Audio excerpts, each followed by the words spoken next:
intro. Go ahead. Welcome to the Facial Recognition Comedy Podcast. I'm Pallavi. You're not Pallavi. What are you doing? I'm Fizza.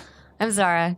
And our special guest today is the very talented and funny actress, Molly Burnett. Yay. Thank you. Yay. Thank you for being here. Of course. Molly and I met in improv class. We did. Oh. Where are you guys doing improv? Fantastic. UCB. Yeah. The Upright Citizens Brigade in Los Angeles. For anyone who doesn't know about the improv world. Well, Yeah. It's one of the top 2 schools in LA, right? It's either you go to UCB or you go to Groundlings. I would agree. Yes. Yeah. It was super fun. We spent hours together being silly, and Molly was always very positive the entire time. Thank you. She was great for improv. You're very positive. You got a lot of energy. You're very bubbly. But that's like the stereotype for improvisers is like, you know, they're bubbly. Stand-ups are dark and troubled, and improvisers are very community oriented, and these are just stereotypes. I don't like speaking in general. But I'm just curious. What I your would thoughts say are. like dark shit on the side, and she would be the only one to catch it and laugh. Like I would just be quiet and like let my like stand up out like on the side, and she would be like, ah. See, yeah, that's the actor part of me that's like dark and brooding. But like I do comedy for fun because I love it. But then I also have that, so I understand both sides. I feel like of improv and stand up. Hell yeah. Thank you. So are you at UCB kind of learning improv all over again? Like, what is your training up until this point? Because it seems like you have so many credits. So what are you doing at UCB, man?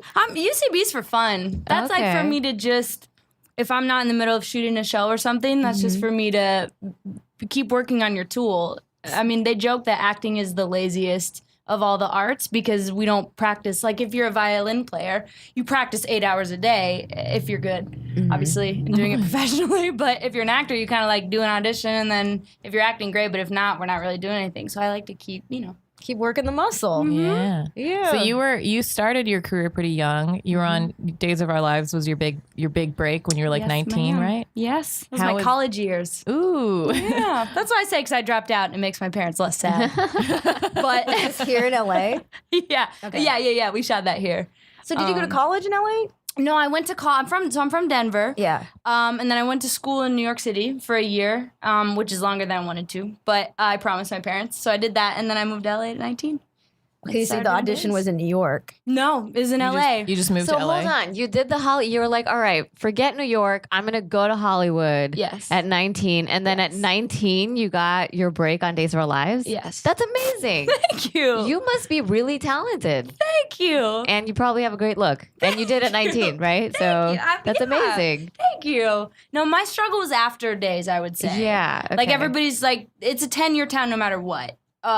Whether you get success early on or in the middle or later on, nothing's gonna like hit for like 10 years. So once you accept that, it's great. That's what I was told. It's an overnight success is 10 years. I started working more my 10th year. Yeah. Yeah. Like when you're 23 or 22 or 21 or 19, you don't want to hear that. Like you're just like, I cannot be a PA at 28. No. But so many, Absolutely you not. get humbled very easily. Very much so. Like you want this shit to happen like We all do. in a year. Like, in a year I'm gonna have $1 million. And then it's like, Yes. oh no, it's like actually, you put in so much. It's gonna take a lot of time. You have to live this. Yeah. And not only that, but like to even be able to handle the different levels of success, you have to have a level of sanity too. So there's like a lot of personal work. you have to do on 100%. yourself. I was gonna say, as frustrating as it is to move slowly, I think mental health wise, that's the most fulfilling way to do it. Because if I were to, like, I got Days at 19, and then at 22, if I booked the Teen Wolf role and went that trajectory, I don't know where I'd be right now. You know what I mean? Like, It might be less fun to hang out with. maybe I'm way less fun. So were you being considered for the Teen Wolf role? Yeah. And it didn't happen? Yeah, Okay. it contractually didn't work between Days and Teen Wolf, so we Okay. couldn't do Teen Wolf, and that's just part of my story. Yeah. But if I had gone straight from Days to that, I don't know at 22 what I would like. We've seen in the news with Are you a very different person now than you were at 22? No, I think I'm the same, and I just mean like if you get a lot of success, I have a lot of friends that are like Disney kids, so like they got a lot of success really young, and it just messes with you, and we're seeing that with Demi Lovato and Mac Miller, rest in peace. And I wanted to talk to you about him because in improv class we have a part where we all like start singing and stuff, and every time I go up to rap, she knows all the words better than me, and she's super into it. And I saw on your Instagram story and stuff. I wanted to talk about it too because it sucks. Yeah. You he was a strong influence in your. Oh my gosh, yeah. If you text my phone right now, the sound that it will make goes aha, which is Mac Miller's ad lib, and I custom made that like 8 years ago. I've rocked with him for so long, and so to see, and you hear in his music, he was struggling. I mean, he's got a song called Angel Dust. He was doing PCP at some point, so you know that, but. To see the industry kind of take down somebody who was so brilliant way before he should have been in such a tragic way because of how strong our drugs are now is just really hard to. Could I ask you what you think it is that happens to child actors?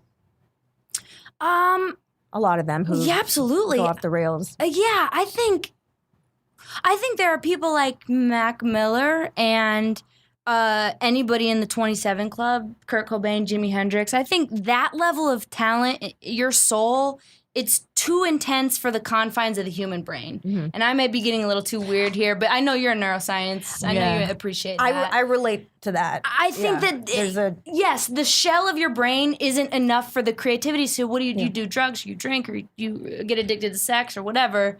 There's a lot of self-medicating because it's like hard to handle the anxiety and the knowledge that you have, I think. Yeah, and the perfectionist drive, and you're never satisfied, and you're too sensitive for the rest of the world because your brain you're just wired a little differently.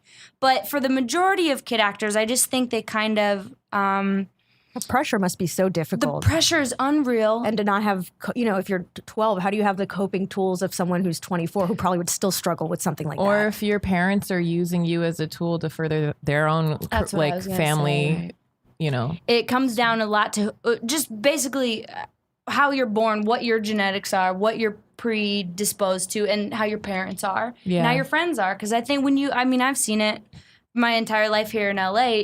When you have success and money, people just treat you differently.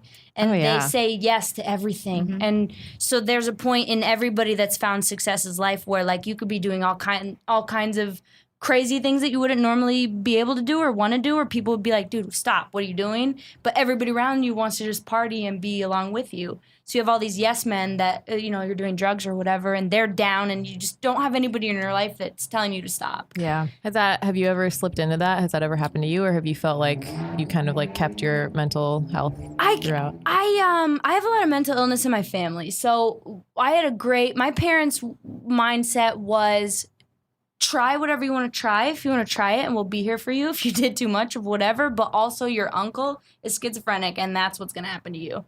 So my brother and I were like, well, we're good then. Yeah, you had a real life example. We don't need to. Right. And then he moved to LA, and there are drugs everywhere. And I just I'm not like, I love weed. I don't know what's appropriate to say. You can say whatever the fuck you want to say here. I'm a big pothead. But other than that, like a drink or two maybe. But like that's kind of what I've kept it to because it's just so easy to slip in. I mean, just everybody's doing stuff. It's around. It's everywhere, especially in entertainment. It is just everywhere. And it's scary because people don't know their own limits, and that's how things like it's Mac a math Miller equation. Happens. Yeah. Yes, I heard. It is, these are chemicals, like they are like processed by people. You don't always, it's not regulated. You don't always know what's in it.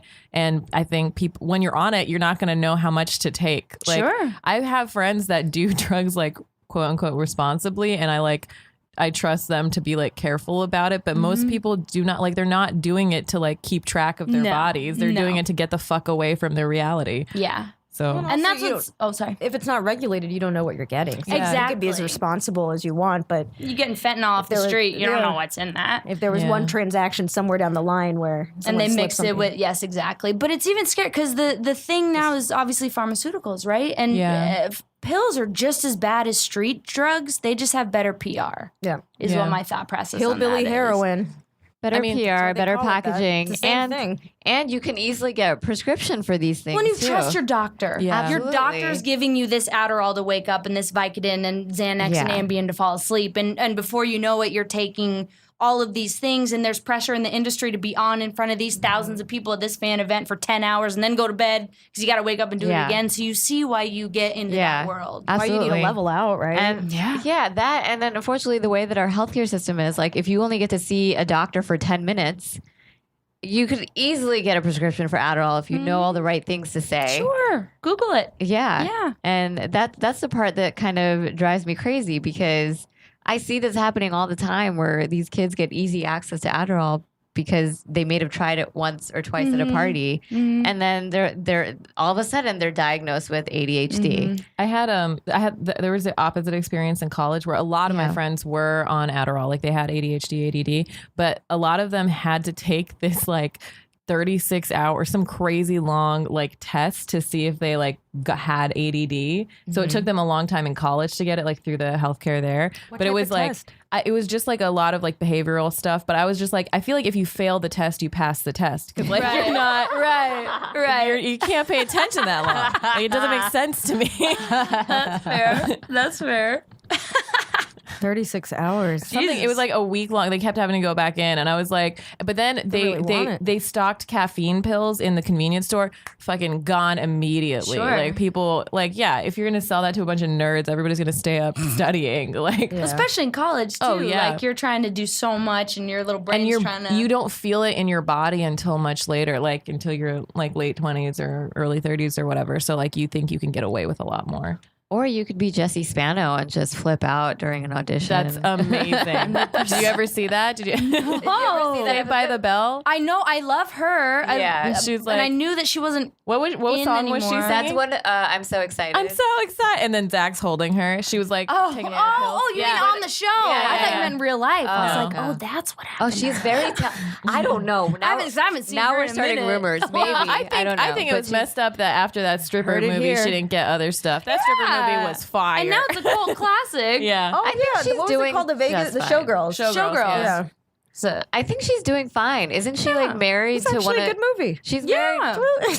She's married to one of the Laurens, I think, Lauren? of the Ralph One of- Lauren. Oh, then she's Empire. doing. I think okay. she's okay. I'm pretty sure. Let me. She's doing great. She's retired. She's living the dream. Let Have me you look up seen- Elizabeth Have Berkley you right seen now. like people that you've worked with that like leave entertainment and then they disappear and we think that they're like not doing great, but they are like totally like, do they go into normal lives? Like, do they just become the They're healthy housewives again. of Beverly Hills? Yeah, well, some of my friends are need this. gone from days to Beverly Hills Housewives.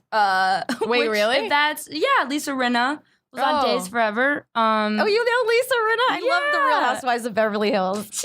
And who's the oh my God, she played my enemy on Days. She stole my boyfriend's ex-girlfriend, the embryo that was inside of her uterus. No. The embryo. She was diabolical on the show, Wait, right? hold on. How do you steal an embryo from inside? I have it's so like many one of those questions. Jurassic Park, With your like hands. I love one of those Jurassic Park like ice things for I the love egg. how soap operas just don't even care about science. They're like, no. we're gonna make My this mom, happen. I think my mom watched like Passions, and there was like a that was monkey on that magical. show, Yeah, right? they had, there was like, a witches chimp. and Yeah, my stuff. mom loved that shit. Yeah, but I watched Charmed, so whatever. Okay. Charmed was great. Well, That was actual witches. Charmed was about witches, but Yeah. Passions was a weird one because Is it like aliens and no, it warlocks? had soap. It was like the soap opera vibe, but then it had like this whole like supernatural component to it. which I think is kind of cool. I only watched it because Jesse Metcalf was on it, and he's so Oh, freaking hot. Yes. Yeah. So Have you you work ever- with, I was just going to say, you work with Lisa Rinna, but you also probably work with Krista Allen, who played her role after Lisa, Krista right? B. Allen? Yeah, she's a comic now. I actually did. I just remembered the other girl's name too, and then I forgot it. Krista B. Allen came up with the just idea to catch of them up. So the same character was played by 3 actors. Oh, for sure. I've taken over for Kirsten Storms when she was really sick. And I went in for a Xenon? month, and came out. Girl of the 21st century? Yeah. What? We have another girl of the 21st century over here. Yay! I just Zoom, zoom, zoom. Make my heart go boom. Nobody else remembers. No, I that was remember a that. classic. All I the saw Disney that on Channel Disney. movies. Yeah. I watched all of them that are shit. great. They don't Smart make House, those anymore. Luck of the Oh Irish. my goodness, you guys do have a similar look. I mean, they could probably do a facial recognition comedy show too. We probably could. Do you guys like often like when you're in casting rooms and whatnot? Do you see each other a lot? Do you see each other? No, because she's been on GH for so long, and she's just cool. That she's doing good. Yeah, That's what she's she got a wants to do. solid storyline on there. Does she? I Okay, think so. yeah. Last time I watched like 4 or 5 years ago. or Yeah, something, yeah. but- Wait, what's GH? General Hospital. Oh, right. Okay. General. I'm Oh, sorry. Eileen Davidson. Oh, she's your Eileen, enemy. she's She was the one that took Yeah. the right. Okay, great. the embryo. Yes. Eileen. Yeah. And she's so cool in real life. She's it seems. so like, cool. Laid back. Wait, she plays just like the She's super most chill. devious. You were saying something about Krista Allen. You were on. Oh yeah, she came up with a soap opera improv show. Oh. And Wait, let me look up Krista Allen right now. it was called. I asked her to be on the podcast. If you see her, tell her to. I will. back I up. haven't talked to. This was like 4 years ago, and she created it, did the first show, and then never showed up again. So we Krista, just I'm kind gonna of text stopped. you. Oh, I know She's her. doing okay. I've been on like so many shows with her. Yeah, she's. Oh my sweetheart. goodness, she's great. Yeah, She's really fun. she's like super sexy too. yes, Like, very, very. She actually did an episode of my last podcast, which we just never ended up releasing. So I was like, look at this one. She's probably like, I'm good. Um, Yours will be out next week, or Yeah, something. Tuesday. Yeah. It'll be Well, out soon. doesn't matter I don't when we're know. recording. We're very tired from listen, this. I'm just It's so hard being pretty. So how do you do that? I'm sure you got to do like press and PR and do photo shoots and stuff. We had one weekend of doing photo shoots and I'm exhausted. I'm ready to never be famous. Yeah. Like, I'm like, I am. How do you in the deal morning with when you're getting this? your makeup done? I was like, I don't want to do this anymore. When I was a kid, I watched one episode of like VH1 behind the scenes plastic surgery stuff. Before that, I was like, I want to be a rock star. I want to be a pop star, like whatever. And then I was like, I want to do science. Like after that, I was like, fuck this. I love that though. I think that's so cool. you don't want to do the surgery. But I don't. You're in hair and makeup every day, Yeah, right? how do you handle it? And is it annoying that you have to be there like 2-3 hours ahead of the dudes to like get into character and all of that? It's It sucks that it doesn't suck. I'm just happy to be on Right, any set. right. So I'll just say that first. yeah. But yes, when you have to get there like 2 hours early for them to paint and fix everything, and the guy's like rolls in, Yeah. gets some powder, and he dips out. Oh You're my just God. like, It but is so frustrating. with somebody else doing it, it's not. It's not that big. You get Yeah. used to it, and I almost never wear makeup when I'm not Yeah. because I'm a dude. So you know. do you feel self-conscious like being in the spotlight and stuff, or I am very shy, which is weird. really? So like I have horrible like stage fright. So like fan events, if I'm talking to people or if I'm like I sang on True Blood and I have no problem. If the camera's on, I can sing no problem. If I have a like singing audition or like have to sing in front of people, I freak out. So I don't. What? You were so good at improv. You like got right in there. Like she was always like the supportive, like would jump in right away. That doesn't. Acting, I guess, isn't as scary. I get that. I Okay. get where she's coming from. I've met a lot of actors who are that way where doing anything live It's just really different. it's like a different mindset. But if you put them on camera, they're perfect. Yes. It's just night and day from what I've Molly, seen. have you done theater acting, or do you have a background in theater Oh, acting? I grew up doing musical theater. Okay. And theater, my whole since I was like 3. Yeah. I feel like Daniel Day-Lewis would be a real pill off stage, just like hanging out. You know, like I feel like he wouldn't be so good at like. Well, I know he's a method actor. Yeah. Which listen, Ugh. get it how you get it. depending on what role he's it how you preparing get it. for. Yes. Oh my God. But I just also think that you gotta clock out. Like Yeah. acting is just like being a lawyer. Like when you're not in the office, chill. And if you're, I mean, you can't deny the amazing work that he puts out, but like being his co-star and having him treat you like shit because he can't differentiate it, that would be rough for me. I don't know. I'd be like, oh, Daniel. Yeah. Oh, he's doing his bit DDL, again. you crazy He's doing his bit for the next 9 months. I would do it back to him. I would be like, And that's the problem with you LA, have a though. milkshake. I think is just like circling back to what you brought up in the beginning is everyone gets enabled when they reach a certain level of success. Sure. Yeah. because no one wants to be the naysayer. Can I say it? Someone needs to tell Dave Chappelle to stop smoking cigarettes. Like somebody needs to tell him. Dude, I mean that's his business. Who's going to tell him? Yeah. I would tell. I dare you. I would tell him. I tell you too. Does he smoke I'm a not going lot? to go up and interrupt his show. He He's smokes on stage so that he people in places where you aren't normally allowed to smoke inside. And they let him? Well, yeah, they give him cigarettes. I mean, and, I saw his stand-up, obviously, so I saw him do that. I didn't know if that His was like voice for... He's a his chain voice smoker. has just changed so much since because of it? Yeah, he's you definitely can a chain hear it. smoker. And I'm like, no, Did we he can't do, lose like- you. We love you. I mean, my the thing God. is, look, he's an adult. He knows that cigarettes are bad for you. So Sure. it's just like you're just giving him an unsolicited opinion. He's like, I know this. Like, I know. He's not an idiot. Also, he's like, I just want people to stop giving him. Have you ever seen him in an argument? You can win an argument against Dave Chappelle. He's too witty. sweet. Yeah. He's honestly too sweet. Oh, and that. He'll just be very nice to you. Really? Yeah. Or he'll just be like, okay, if I die, I die. Yeah. You know, and then he'll just And then make you're like like, some okay. sort of quip about it. Yeah, then you're I mean, he sad. has kids and stuff. I'm sure everybody in his Yeah. family has tried to Yeah. get him to Well, quit. did he you know? like do drugs and stuff? Like drank a lot? Usually people that smoke a lot nowadays when they know how bad it is because they're trying to coping. not It's a do replacement. the Yeah. other things. I mean, he drinks and just smokes He cigarettes. drinks That's all I too. know. give him a lollipop. Yeah. Dave Chappelle Give me a lollipops. lollipop. Ooh, we should market that. Yeah.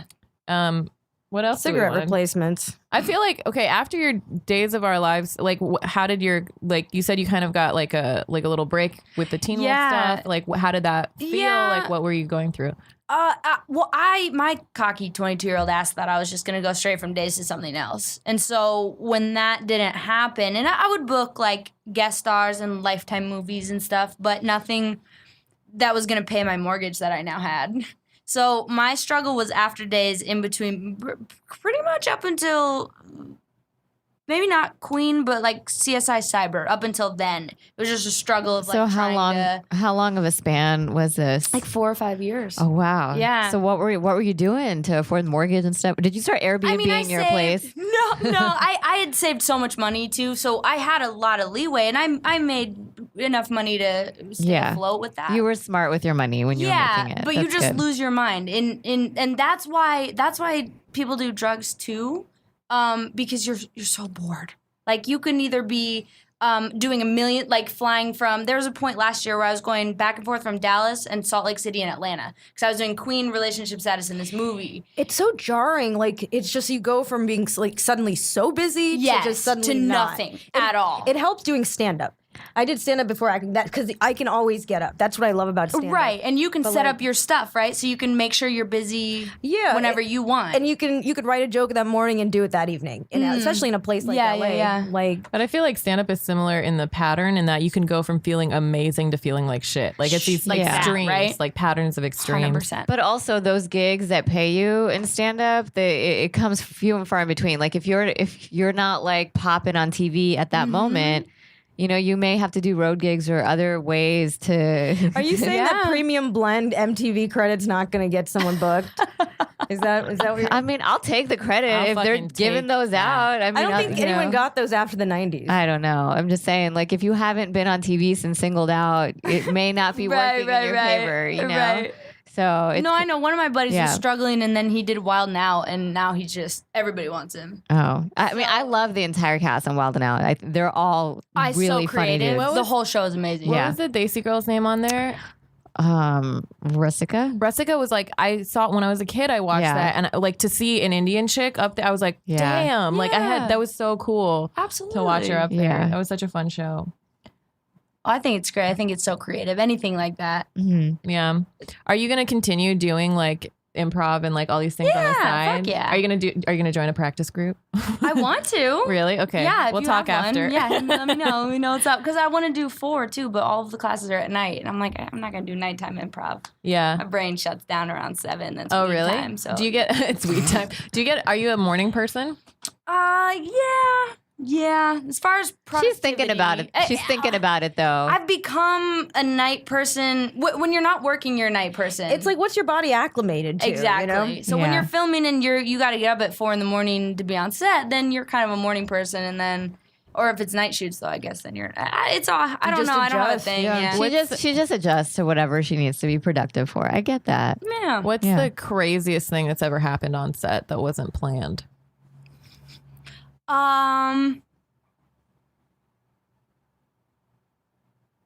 It's a trick question. Yeah, I don't know. I would have to. I can tell you something that happened. Maybe that'll spur some inspiration. So the last thing I shot, there was there was a homeless dude outside the set, and there was security, of course. But then he kept trying to get in, and he started fighting the security. And then we all start hearing like a scuffle, and then police start coming. And then we see him throw something. Either was I think he threw a bottle first, and then he threw a backpack over. So then, you had to move part of the set or whatever, because this poor man. there's a lot of people working. Oh no! So then finally, you got subdued. The police just had him lying on the ground. They left, or no, the guy left. They left, and the guy came back. Oh my God. He wanted more. And He was just trying to get a credit. I understand, man. That was me. I was there. And that little boy was And that little boy was me. Do you know how many stories end that way? And in the end, that little boy was me. You said something earlier today, and I thought it would have been so funny if you said if you just changed it to a boy, but it didn't work out. So I'm really glad that we had this moment again. Yeah, we brought it back. Call back to earlier today when none of you were here. Life goes full circle. Do you have any crazy stories, or even things that people asked of you that you didn't feel comfortable doing? Oh well, sure. The movie that I just did. You get Harvey Weinstein? Tell us right here on the Facial Recognition Comedy Podcast. I never met him, which it sounds like was a good thing. Yeah, I think you lucked out. Every set I've ever been on, though, I was talking to a couple people about it. I don't think there's a set that I've been on where somebody didn't say something sketchy. Mm-hmm. You know what I mean? I think that's just kind of like how you could ask any woman in the business world in New York City and they'd say the same thing. So ours is particularly bad because you add ego and money and power and fame. But other than that, it's pretty much the same thing. And the whole expectation of how a woman should look and behave. Absolutely. What are you going to do for me? So I'll put you on there. Yeah. And desperation, I think, is the biggest thing here is that you have somebody like that or Les Moonves who's like, I'm a piece of shit, but I'll put you in a movie if you touch my penis. Yeah. So a lot of people would do that, I guess, which is heartbreaking for a lot of reasons. And it wasn't people knew this stuff and no one even talked about it until the Me Too movement. That's what it drives me nuts. And Larry Nassar, was it Michigan State? I don't want to get this wrong. No, Larry Nassar was the U.S. women's gymnastics, the doctor. Right, oh, the doctor, right. But he also was the doctor at Michigan State, I believe. And a girl, one of the, I don't know what sport she was playing, but she's coming out now saying that he drugged her and raped her and she got pregnant and had a miscarriage. Oh, God. And the house mother knew it. She knew all of it. Yes, you're right. It was the USA... It was a gymnast. It was a gymnast from the USA team. And not only did people know it, women knew it. Yeah. And still. Because there was not really much you could do. There was no avenues to you really put yourself in the crosshairs when you come out against a guy, because the burden's on you. But also the mindset is that this is what happens to us, just deal with it. Yes. There's no, I always feel bad. If you don't want a better life for other people, what kind of mentality is that? I went through trauma, so you have to too. That's so it's so fucked. It's awful. I think the other thing is no one wants to be part of the disruption. Yeah. No one wants to be associated with the people who are disrupting the status quo. Yeah. Because those people are always the one that have to deal with the crossfire. Whether they get through it or not, I mean, that's here or there. But no one wants to be associated with the first in line. Because people aren't naturally leaders, right? People will follow once they feel like it's safe to be a follower of this movement. Once someone else comes out about someone, then I think it gives people the courage. Yeah. I had, the incident I had at the store, at the comedy store with a guy where I felt violated, and I immediately talked to a lot of people who worked there, and there was no recourse at the time. It was just sort of Was this an employee? No. Well, I mean, it's people who, if you're a stand-up around the store, then you people who go and hang out. It's not okay. So, but this guy was known. This guy, yeah. I mean, he was in the scene. In the scene. He's a comic. Right. But then after Me Too came out, a friend of mine, exposed something that he did that was horrific. And so many women, like I shared that and I shared my own because I was like, I was scared to, because every time I had brought it to someone, it was dismissed. Up until that very point, it was completely dismissed. And why did it take? I just have so many questions about why it took this for people to take women seriously. Because I think that's when it was an overwhelming number of women came forward. Yeah. Also, people don't care if it's not rape. So like with the Harvey Weinstein thing, like, and you know, Cosby and all of this other stuff, they were like, oh yeah, those guys are bad because it's rape. And like anything up to that point, they're like, it's just fucking, like, don't be a pussy. Just being a guy. Yeah. This is what they do. Yeah. So I think, I don't know. What do you like? Have there been people that you've had to like stand up to and stuff? Has there been contention like that? I've never, thank goodness, I've never been in a position where I've never been in that position. And I'm also not going to put myself in that position. So if I feel like that position is getting closer, I'm going to dip. But I did have an executive producer that was just a terrible person. And you find yourself doing stuff for them still because they're in charge. Yeah. Even though you're a feminist, even though you're strong, even though your co-star hates him too and will go to bat for you, and he's a white male, so like maybe he gets more points or whatever, but you still find yourself doing stuff because it's also like, if I say something, then this whole production is going to go down and it's going to be a thing. And I just want to make this movie because I love this role. And I know all the people that are working for this film, the grips, the sound, the lighting, hair, makeup, they're all going to lose their job if I say something and this gets shut down. Big repercussions. I hate when women they're forced to act as a shield to protect other people, and like nobody will ever find out. No. Like nobody ever fucking knows like what women have put themselves through to like save other people. But isn't that always the case though? It's always the mom, it's always the woman that like takes the most stones to make sure the family and the men are okay. Like it's up to us. But like, why are that's men also so precious? badass. What's so precious about men? I don't know, 'cause we don't need them. Paul, or sound engineer. No offense. He's wonderful. No, we're back to man hating. I like this. Listen, Paul, we appreciate you, but we could replace you at any point with a woman. We just need your semen. Yeah. And we're good. We don't even need that, dude. We're getting Jurassic Park style soon, right? We're all going to be a bunch of old lady dinosaurs and just tearing Paul the place just apart. left. And where did he? Hello, can you hear us? But like, there's this. I took a sociology class like once in like 10th grade. So she's an expert. Yeah. So she knows. So I'm going to say this, that like he would say something like, the reason men or women sort of were under the thumb of men is because we historically have had the burden of child rearing and carrying the baby. So that makes us more vulnerable. I don't know if, I don't know enough to. Well, if you look at ancient civilizations, the Mayans, the Egyptians, that was all matriarchy. Women ran the show, and everything was peaceful and calm. And then these guys kind of came up and they started talking about. So they said, okay, there's this hell, and you can now pay your way into heaven. You don't need to be good on earth if you buy these dolls, these little dolls. And this was in Egypt. I don't know what the Mayans did, but if you buy these dolls, you can buy your way into heaven. That started becoming a thing. So people used to be good to go to heaven, and now they don't have to. They can kind of do whatever they want. And that kind of shifted into this money patriarchy world. Yeah. And now we're where we're at. Yeah. So I'll ask it again. What's so precious about men? Yeah. No offense, Paul.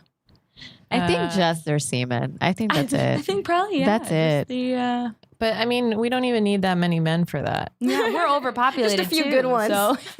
Yeah, a few good men.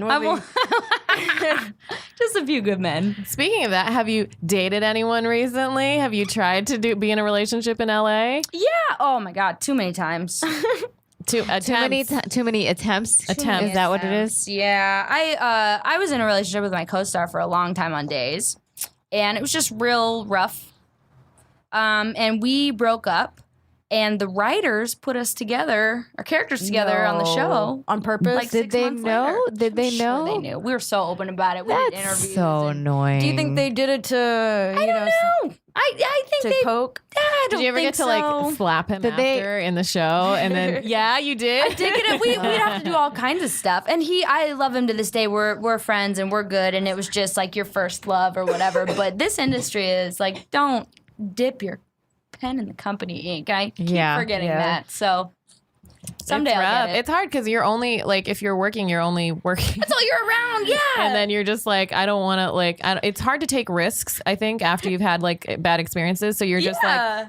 You're like, I don't want to like date, but then it just builds up. Well, and then you're only like around people you work with. Yes, and you're on set and you're you have to, alone like, with these hot, charismatic guys that are all fucked This up. is true. Yeah.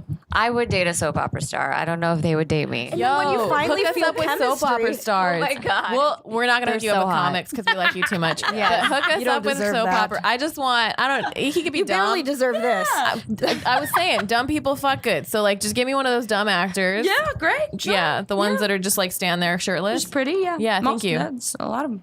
It's just hard though, because it's like you're around everyone you work with, and you're like, oh, I shouldn't. But then what if you have chemistry with someone? And, Yeah. it's And like, you well, you wanna usually ignore do. That. That's why they booked you and this guy because you have chemistry. You passed a chemistry Yes, test. you literally passed a test based on your chemistry. It was a setup. It was So, an inside is this job. for all soap opera leads that you go in and read for? Is there always a chemistry test with whoever they're writing the storyline? In Passions, was there a chemistry test with the monkey? a lot of questions about passion. Maybe. I know. That's the only one I know because of my mom.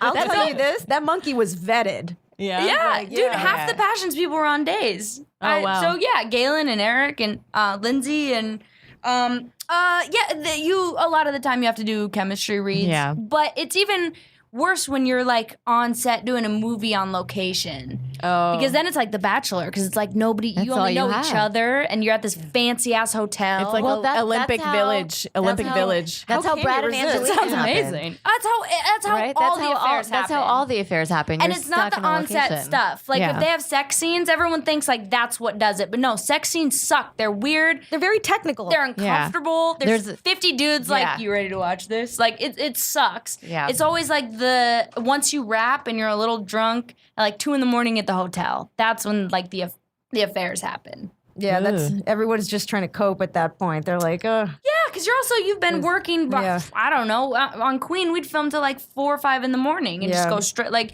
you're all messed up and you're. You're talking about Queen of the South. Yes, I'm sorry, Queen. Yeah, tell us about that. Yeah. just real quick Yeah. question. I know soap operas move really quickly. The pace Yeah. is really quick. How many pages do you have to memorize a day when you did soap operas? It's funny. I took over for Kirsten this year for 2 episodes. She was really, really sick. So they called me at like 9:00 at night on a Tuesday, and they were like, "Can Molly come in? We have 3 episodes. Kirsten can't do it. We need her. It's like the pivotal point of her storyline. Molly, will she come in and do these scenes?" I was like, "Sure, I'll make a little money. I love them over there. Let's do it."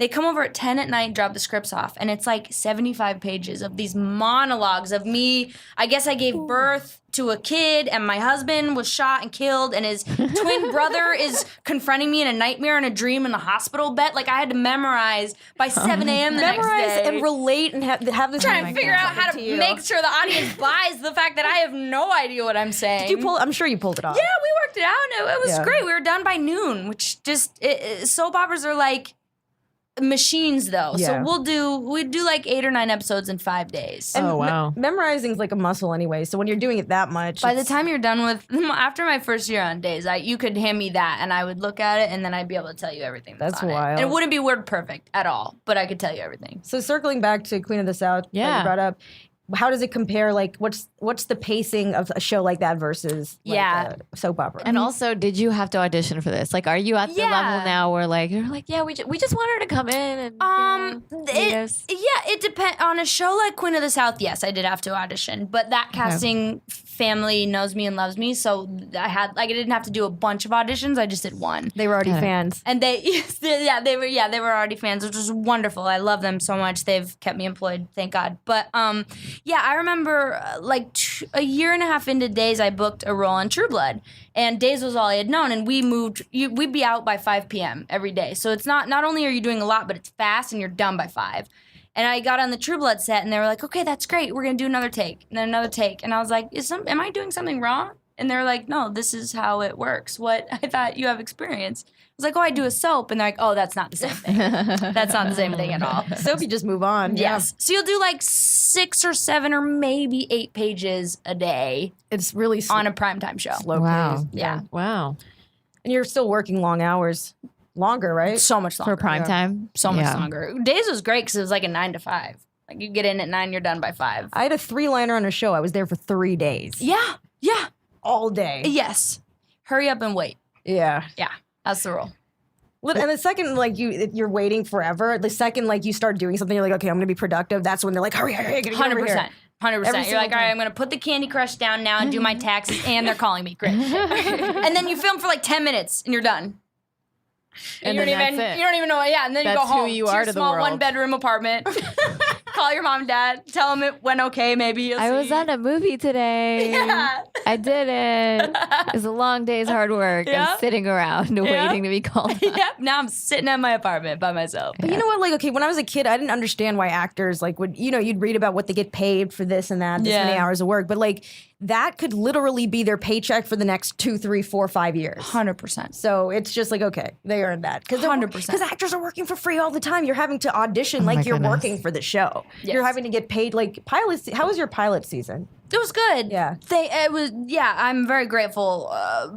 But I was also doing Queen, so it was kind of... You had a job. I was not too position. stressed, yes. But it's unfortunate because once Queen's done, then you miss pilot season. So, like, So for our listeners, pilot season is basically when all the actors, also all the pilots start filming, or they're starting to cast for the new TV series that they're going to pitch that year that you may see on TV soon if they get picked up.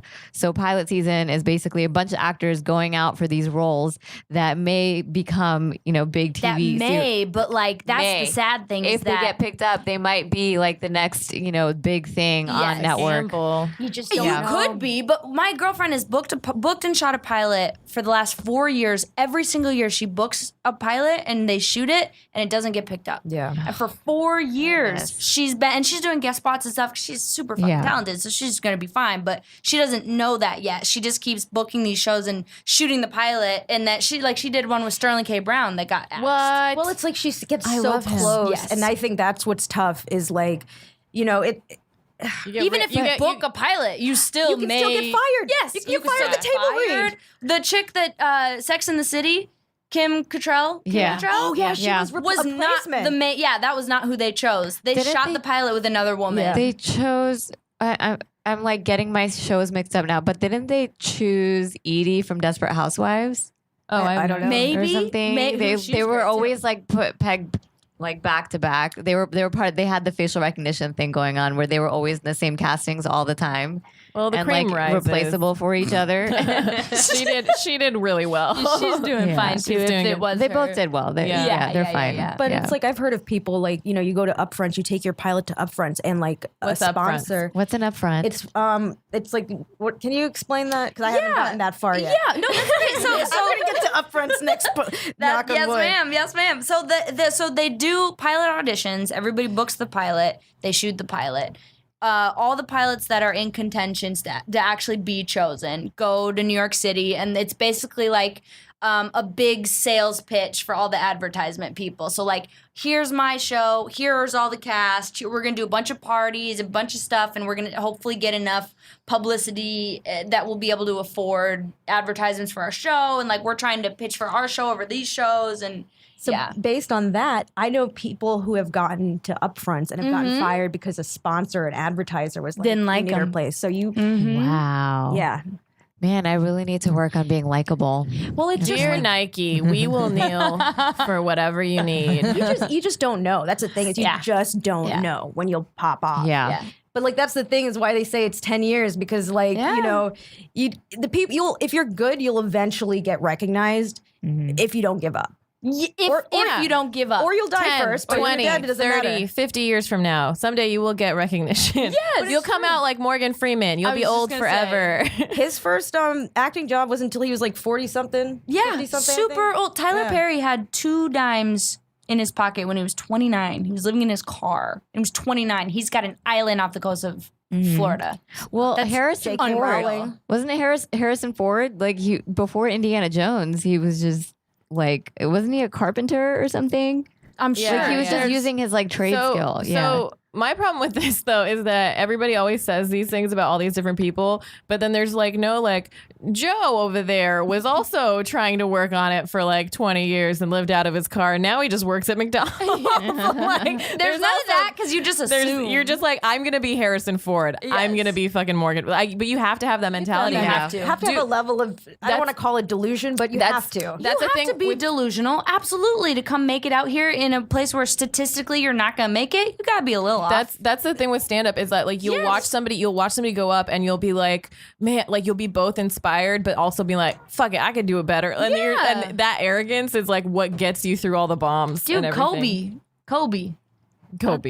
I don't like, it's interesting because I've found that arrogance actually is destructive for me. Like I became a better comic personally, and everyone's process is different personality, but when I sort of threw the ego away. Sure. Because it was just not serving me. Like it was, I do so much. Different. I'm so productive out of spite. Like the negative emotions I'm with you. keep The more me going. hate, I'm like, fuck this guy. I'm gonna be funnier than him. I apply to like 10 festivals or whatever, and then I like I do so many things out of just like getting mad about myself or other people. But then you channel it into something productive. Sure. Yeah. And I don't know if that's sustainable.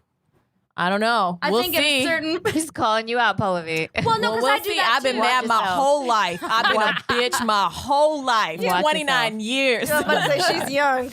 You have more than 2 pennies. I have more. So you're already doing pretty well. I'm running out of. I shouldn't have applied to so many festivals. Oh my goodness. She has a nickel.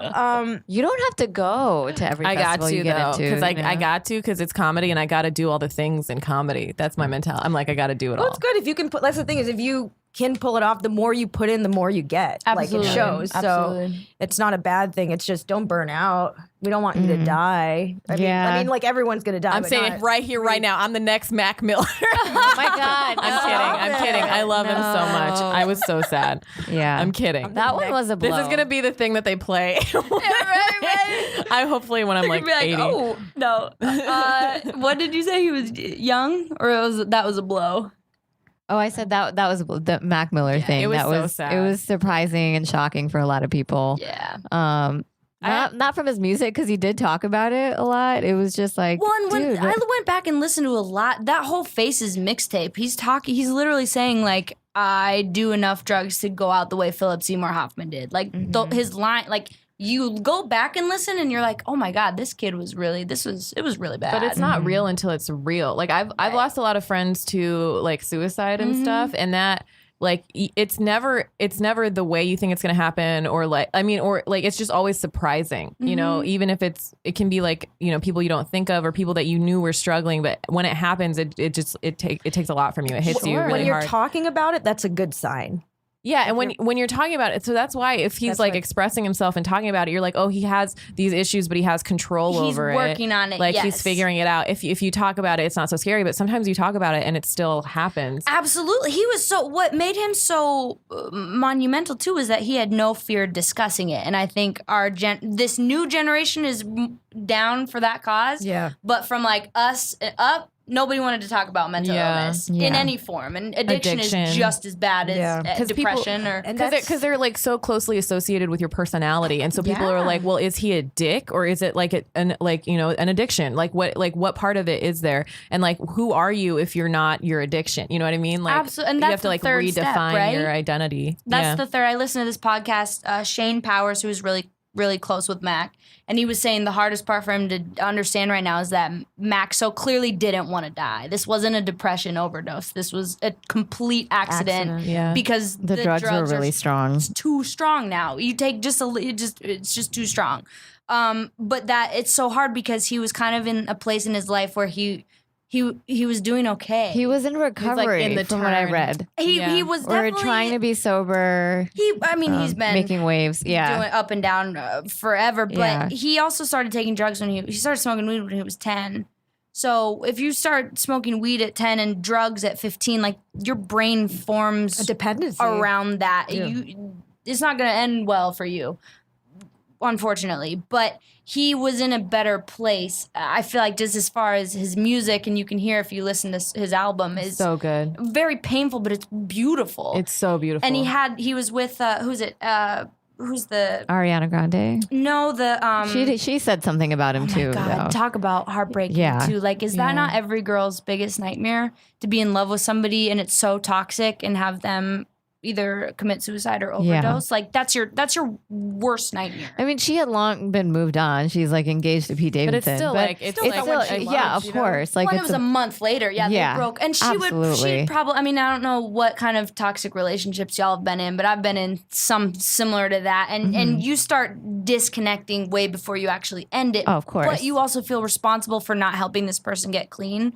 Or get through their depression or whatever it is. And it's really hard to protect yourself and protect people you care about at the same time. Yes. And when she clapped back at that fan that was like, I can't believe Mac got a DUI and it's your fault. He wrote this album for you. And she's like, wait a minute. It's not once again, going back to the women taking care of the men. Yeah. It's not my responsibility to try and save him. It's his. Exactly. And it's like the woman's responsibility. You know what? It's just like, when can we take care of our actual responsibility, which is taking ourselves, you know? It's like we sacrifice ourselves, neglect this person just to deal with the And man. how many of us do that? I think also there are a lot of women that like do struggle with addiction, do struggle with mental health issues, and the way they're portrayed is totally different. Like, I feel like with Mac, rightfully so, like, he was portrayed as this brilliant, like, caring tortured person who was this person and then had these demons. But I think, you know, like, I mean, fucking Courtney Love, like, oh my God, yeah, she's like the devil, Amanda Bynes, like, they all have like issues. Everyone thinks crazy. that they're crazy. They're and messy. Remember, even when Britney was going through a rough time in 2007, everyone was like, oh, she's gone off the deep end. She's a crazy bitch. And now, they were more famous than Mac's famous now because he died. But if we go back 2 weeks ago, how many people really know Mac? I think he was about to pop off because I was seeing him on billboards everywhere. He was like appearing more and more on Spotify and stuff, and I think he was on his way. Yes, and that's what makes it so much. It is very heartbreaking. Yes, and John Mayer said this beautiful thing about how Mac already had success and he was constantly trying to better himself. Yeah. And for John Mayer to say that, who is like the epitome of that, is such a compliment for somebody that didn't even really know him. But you're right, this was his go to be on, but before that, people didn't really. So when Britney cracks, we all see it. Yeah. But Mac didn't, and he said when he got the DUI, this was a good thing for me for a reality check, because I've gone 10 years without any repercussions. I think so. For me, like, I knew of him and I knew some of his songs, and like I knew people that really were into him. But yeah, with his death, like I went back and I like listened to like his albums and everything, and I was just like, fuck, like I've been missing this the whole time. Like, I mean, I listened to some of it before, but it's something, because I've had all these friends die young. It's like when there's a celebrity, when it's a young person, when it's like tragic like that, there's like some, like it resonates with me. So that because of that, I just been like swimming in like his music the last like week or whatever. And it is, you do see like the evolution through his albums. Like, oh my God. Crazy. The difference between his mixtape Kids and swimming. Like, and it's insane. Kids to Blue Slide Park and Best Day Ever, that like high school smoke weed, fratty, whatever, and then moved over into watching movies with the sound off and Faces and drugs. Like where he went with his music was so incredible. Yeah, and he wasn't afraid to like take risks. Absolutely fearless. What got you into Mac Miller? My brother. Your brother? My brother, is a huge rap. He got into the music industry for a little bit, and it was just he wants to be a sports broadcaster, and he's amazing at it. So is he younger? 20 months younger. Oh, wow. Is that your only sibling, or do you have? Yeah, he just moved to Alabama for a little bit, for about 8 months. I just helped him go down there. Alabama, holy shit, that is a place. A different country. I don't know if y'all been there, but it is. Birmingham once. That's where he's staying, in Birmingham. Yep, it's a heck of a glad spot. to be back in LA. I am, but you know what? Just a non sequitur really quick. My brother and I drove through Bessemer, which is just one of that's where Bo Jackson and James Winston are from, but like really, really painfully poor. Like the roofs are plastic with tape around them. What? And you go down there and you kind of see not the like specific percent of Trump voters that are like just bad, evil, because there's evil Democrats too. There's evil in everything. But you go down there and it's abundantly clear why they may have voted for Trump, because Trump said he was different. And what other hope do you have? These people have absolutely nothing. Well, they were taken advantage of by someone who does not care about them. They're getting played hard. But they're getting played by both sides, or really neglected. They're being used and neglected. Used and neglected, for sure. Yes. Yeah, I think that there's like the flyover states. I think it's very like kind of condescending to say that, you know, because there's like, because I mean, there's, if you drive through the U.S., like do a road trip, because there's so much more than like what you're used to if you live on the coast. Like go to Fresno, California, and you'll be in like middle America. I mean, we have that in every state. We just kind of didn't really talk about it. I go do shows in Palmdale, and I feel like I'm in a different world. And they look at me like, who is this person? Yeah, I think with stand up, like we've been in front of audiences, like we're the first like brown people. Sure. Yeah. What's that like? It's a lot of fun. It's a real hit or miss. Right. It's a real hit or miss. Yeah. My first show that I ever got paid $5 for was in $5. $5 whole. There we go. Yeah, I was in Simi Valley, and it was like just all white people, and like two guys went up, and they did like whatever. It wasn't the best punchlines. No punchlines. And then I went up, and they liked me. They really liked me. Then my friend went up and started talking shit about Trump, and they hated him. And then I was like, oh, they got all my race jokes like shallow level. Yeah. They didn't get what I This meant wasn't- really. Oh, they laughed at the wrong part, but they liked like my personality or whatever. And I was just, after that, I was just like, man, you got to be real careful about how you phrase things and how you connect with the audience. But I kept that money. So As you should have. I hope you kept that $5. I earned that $5. As a comic, it is so important to like go to middle America. Yeah. and go to Absolutely. those shows, because the audiences are so different on the coast. So Yeah, different. absolutely. This If is you the don't one- develop that muscle, then it's the one thing I'm like that stand up I think is so different from like improv and acting and all these things is that you cannot be in a bubble in stand up. Like No. the people you interact with, the other stand up comedians have come from just like the craziest, most different lifestyle, like I'm sure. like backgrounds, whatever. And the people you perform in front of, if you like are active and you do go everywhere, it's just like exposure that you've never had before. And it's just like very like visceral like connections to people and like, you know, one-on-one or one-on-many with like the audience interaction, and it's real reactions. So and it's vulnerable. It's- It's yeah. just you guys up. I think stand-ups are some of the most badass performers out there because like it's you and the shit that you wrote. Yeah. Good luck. Yeah. Yeah. Well, it's Holy shit. also go it's ahead. instant validation, Yeah. right? Like you know right away. Like if it's going well, you know, like that's one of the most amazing feelings. But if it's going bad, you know, You also know. there is no one else to blame this on but yourself. Like you can try to blame the crowd, but you're there. You're being paid to entertain that crowd. So I think that's why it's so Earn that $5. yeah, at its Earn that best. shit. at its best. Yeah, Use it for gas money. that's why they say it's part of the progression, right? Like doing all that road work. Like you have to be good on the coast, but then you also have to be good in Kansas and you have to Mobile, be good. Alabama. Yeah. Absolutely. It's weird because you have to be like likable, but at the same time be like, fuck you, this is what I think. You know what I mean? Like it's this weird like balance of like trying to convince people to like stay on your side through your thought, you know? But Yeah. Or you could be beautiful and really talented on their favorite soap and they'll love you no matter what. oh dude, or they'll hate you. Her fan page is following all of my Instagram stories. No, they're very supportive. They're slowly they're climbing so up in my Instagram stories. I'm like, oh, Burnett fans, love you. Okay. Wait, so one question about your fans. Do you have any crazy fan stories? Burnetters, what are they called? Yeah, what do you call the Mollies? I don't know. Pop and Mollies? What are they? No, we can't do that. We can't. I'm really popular at Coachella. The weirdest one, I guess, was the first time I was ever recognized. I was in a furniture store with my mom, like buying a chair or something. Like my first big purchase was a chair. Which city? Here in Sherman Oaks. Oh, well, yeah, in LA, furniture's expensive. It is expensive. That's a big buy for me. I was pretty stoked. But Keeping that chair for decades. Congratulations, Yes, man. That's thank you, amazing. thank you. So Have my good own you have chair. something to Progress. rest on. Yeah, you know? yeah. Rest on those laurels and those chairs. Yes, exactly. And some woman came charging at me and was like, "You need to be nicer to Max, or we're just not going to watch you anymore." And my mom was like ready to throw down, like, "Who is this?" That's so funny. And I was like, "Mom, I think she thinks I'm like on the show still." So, you get, I'm grateful for anybody that enjoys what I do because that's why I do it, right? So, That's amazing. But, there's all kinds of crazy in this world. I wonder what Joffrey from Game of Thrones character gets, that actor. Oh my God. No, but he's like really smart in real life. Like he's apparently like really brilliant. He's like British. They're all smart, right? That's Yeah. the thing. That's It's like- a They prerequisite sound to being smart. British. They You're sound right. smart. Don't ever- That's where they fool you. don't shoot in London because all those fuck boys will be all up in there. Yeah.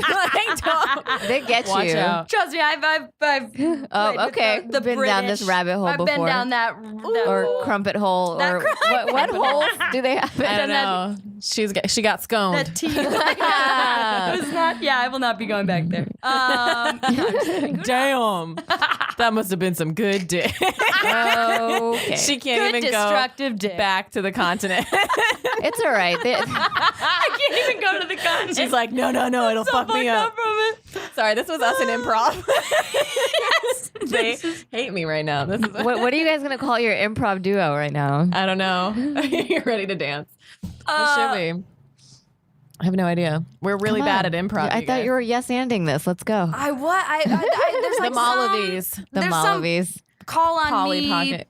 Call yeah. on me. And Molly yeah. and Paul. There's something there. There's a whole song we're gonna do. But I'm not. Yeah, I'm still.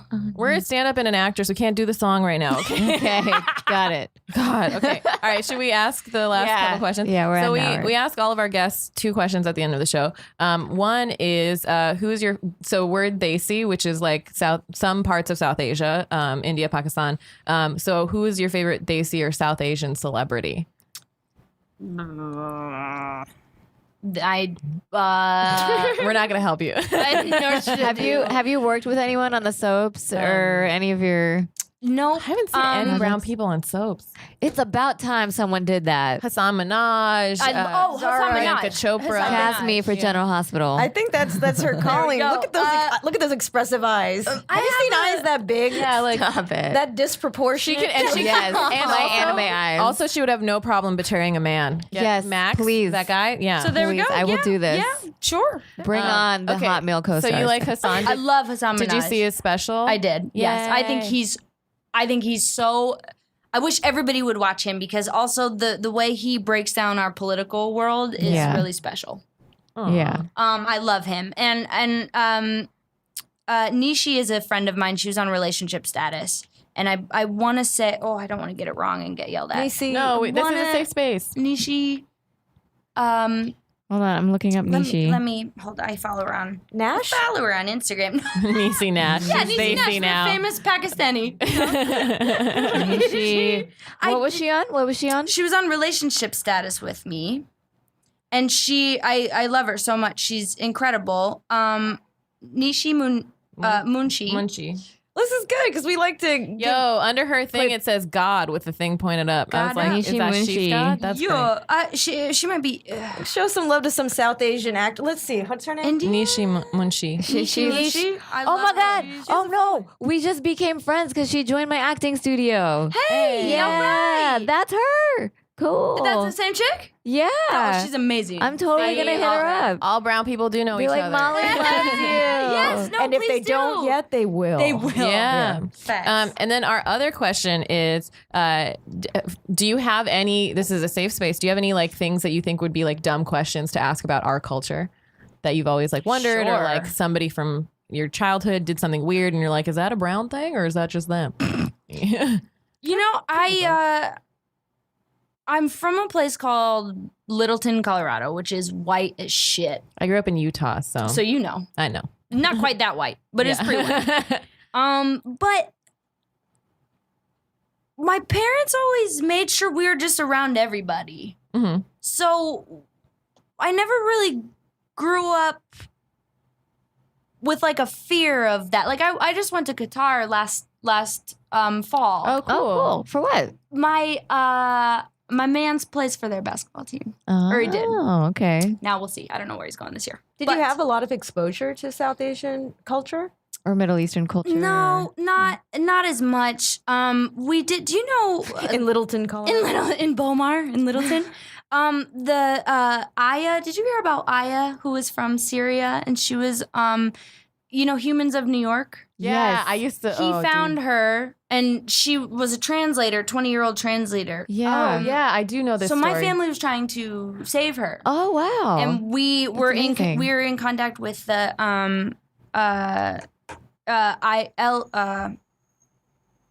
IRAP. The I'm Refugee blanking. Assistance Project? Yes. I donate to them. They're amazing. They're amazing. And we were trying to figure out like a non-linear, let's say we have a role for her or put her on an O1 visa because our government is flipped out and we are afraid of everybody. But I just feel like it's important to be more involved. Yeah. In all of that, in acceptance across the board. I mean, Queen of the South is all Hispanics. I'm like the one white girl, and I prefer that. Yeah. If that makes sense. You're trying to expose yourself to different cultures. You're trying to learn. Yeah, and She's so woke. I love her. thank you. We're just all, Yeah. we're all just fucking humans, and Yeah. it's easy for me to say because of how I was born, but I don't, anything that I can do to just like help everybody be down to be together as one. That was terribly worded, but Did you know Molly's a pothead? Did you know? does it come across that I smoke a lot of weed? Bro, we got to be together as one. We gotta just John fucking, Legend. figure John it out Legend. as one. John but I Lennon, gotta- Paul McCartney, they jacked off. We all got to jack off Dude. together. But I gotta say though, We got to be together as cum. What? And then we end on that. is she wrong though? No, she's not. I was with you. I was with you the whole way. I wasn't not with her. I just like making fun of her. She's my friend. All right, we gotta be together as one. Leave it at that. There we go. Y'all are welcome. Molly, where can we find you and become fans of you and watch you? And Yeah. Well, so what? My Instagram Social media, is just yeah. my name, Molly Burnett. Without an E at the end of Burnett. It's like Carol, but no relation, or my job would have been a lot easier. Ascending up. That is true. And I A have legacy always helps. Oh my right? God, it makes it so much easier. I have nobody. My grandma was in a singing group with her two sisters called the Dr. Pepperettes. Nice. And they sang the first Dr. Pepper theme song. that's awesome. Oh, so you had it great. made. So like, I don't want to say it was easy to break easy in. for you. But like my fam You were on third- in the you- industry. You weren't on third base. You were making a home run. She's like, got that. She's like, excuse me, I don't want to audition. In My grandmother. 1942. It was meant to be. Have you heard of Dr. Pepper? I don't know if you guys know Margaret Domer. Yeah, no, they'd be like, it'd make it a lot easier. They are so tired of me. All right. They may just Where be else? What's tired. your other thing? Oh, and I have a movie coming out. Whoa. Should have saved the bow, bow, bow, bow for that. On Lifetime. It's the one it's a true story about this woman in the 20s who hid her young lover in her attic for 8 years. Why? Oh shit! I think I saw an advertisement about that. And her husband didn't know about it. Were you the woman? I'm the woman, yeah. What? I'm the woman. What's the name? It's it was called Dalianato, which I really, really liked. And now it's called Lover in the Attic. Oh, that is very exact. Hey, do you ever role play the accurate. roles you play? I have yet to do that. Interesting. I guess you might have to be a narcissist to do that. yeah. You're like, oh, no. Or like date a fan that like it actually works with that fan, but then they're like, yeah, put the Melanie costume on. You're like, all right, creepy. Yeah, you're right. You know what? No, Yeah. that's probably when does the episode premiere? Or It the- is, The movie, right? October 28th. October 28th. on Go watch it. Lifetime. Lifetime. Yay. Woo! All right. We are wrapping up, so I'll let you know all the Facial Rec social media. It's Facial Recognition Comedy on Instagram and Facebook, and Facial Rec Comedy on Twitter. We have our website, which is facialrecognitioncomedy.com, and our Patreon, where you can see Molly. You can see her in the videos. You gonna if wave you to them, Molly? subscribe. Oh, that's a camera? That's a camera Yeah. the whole time. Oh! You're gonna be on the I thought that was Patreon. like hello. I'll just face this way for his whole time. Great. No, it's They totally have a fine. beautiful profile. Yeah. They'll be all right. The Patreon is patreon.com/facial recognition comedy. We're going to be in Houston on this Friday on September 21st. This one, so you missed it. Sorry. I don't know if this is going to, yeah. And then we're going to be in New York on October 6th, and we want to pack that place out. So So please come out. Come out. West Side Comedy Club, Upper West Side. Yes, 7 p.m. Be there. We're going to start on time, brown people. Yeah, All right. do not miss the first few people. I'm saying that more for myself. Yeah, Zara, actually. Zara, the show starts at 5 p.m. Yeah, Zara. Thanks. So get there by 5:30. Yeah. Okay. We also have our show at Westside Comedy Theater in Santa Monica the second Sunday of every month. I'm Pallavi Ganalan. That's PALLAVIGUNALAN. And that's my website, my Instagram, my Facebook, my Twitter. And I'm boom. And I'm Fizadasani at Fizadasani everywhere. FIZAADOSANI. And please note that there is 1 Z and 2 A's in Fizza. And I'm Zara Ali. You can find me on all socials as Really Zara. Zara is spelled ZAHRA. Thank you so much for coming to our podcast. Thank you for having me. Yeah, it's been a pleasure. everybody. Thanks, Mom. Goodbye.